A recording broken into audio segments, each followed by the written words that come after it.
Hello, everyone, and oh my gosh, did you all just see that Avengers trailer? You know, there have been many rumors, lots of talk in the time leading up to this moment, and after watching the trailer, pretty much confirms that everything that we've been hearing is true about, the X-Men dying in the beginning, about it being the Loki thing where they're going and just destroying different universes because of inconsistencies. Florence Pugh fighting Florence Pugh. And although the trailer did look pretty good, there was a lot of action. They made sure to focus on the three main characters from all of the previous Marvels. It was a smart move. But I must say, there were three things in particular that I saw in this trailer that gives me a little bit, maybe a lot of bit worry when it comes to this film. Number one, and possibly my biggest issue, is almost everything about Doctor Doom. At first, when I heard it was Robert Downey Jr., my headcanon immediately, full-heartedly believe and accept nothing less that Doctor Doom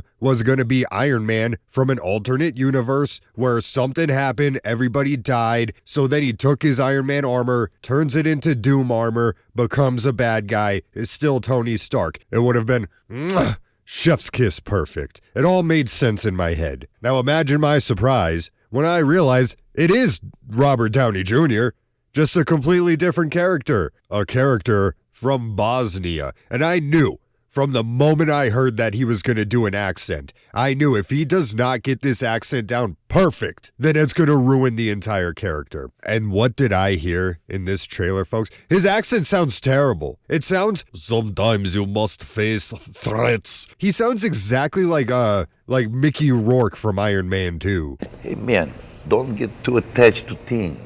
I want my bird. And was it cool when he blocked Thor's hammer like Goku blocking Trunks' blade? Of course. Of course it's going to be a cool moment in the movie. Number two is probably got to be the overexposure of Marvel at this point. You see, when Avengers 1 came out, there was at least one movie for all the characters. It was within a, maybe 4 or 5 year span, so it made sense to do a collaboration film. As the Avenger movies kept going, it made sense because you would have the movies that led up to the film would have the characters that they were leading up with. But with this movie, I'm looking at all these characters. I'm looking at Loki from seasons of a TV show that came out a while ago and that I haven't watched yet. I haven't gotten that far in my Marvel-a-thon. I'm seeing Wakandans and Namor from, what's that, Namor?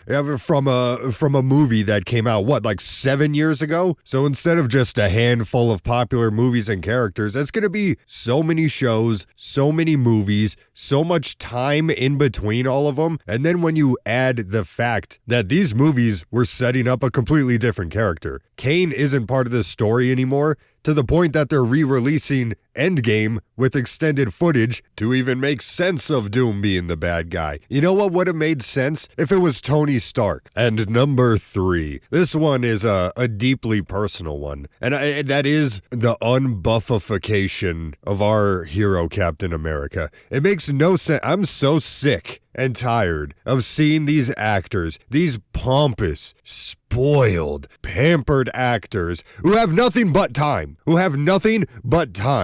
to do nothing. And of course, folks, I am talking about Captain America. Why is he so skinny? Why does he look so weak? Why does he look like before he went and took the super soldier serum? And it's just so disappointing. How am I supposed to look up to him as a hero? They made him skinny, and you know what they had the audacity to do? They tried throwing a long sleeve shirt. Oh, they won't notice if they can't see. Well, guess what? Disney? He used to fill the shirt out. He used to make the shirt look small. Now he looks small in the shirt. I'm on a roll. I'm throwing in problem number 4. Problem number 4, Mystique looks terrible. Mystique looks like Chicken Run. Yeah, that's right. Who's next? Who's problem number 5? Charles Xavier and Magneto, way too old. Way too old. They were on the brink of death before their universe got extinct. All in all, I'm sure the movie will be a perfect 10 out of 10, and I can't wait to see it. Thanks for watching, everybody.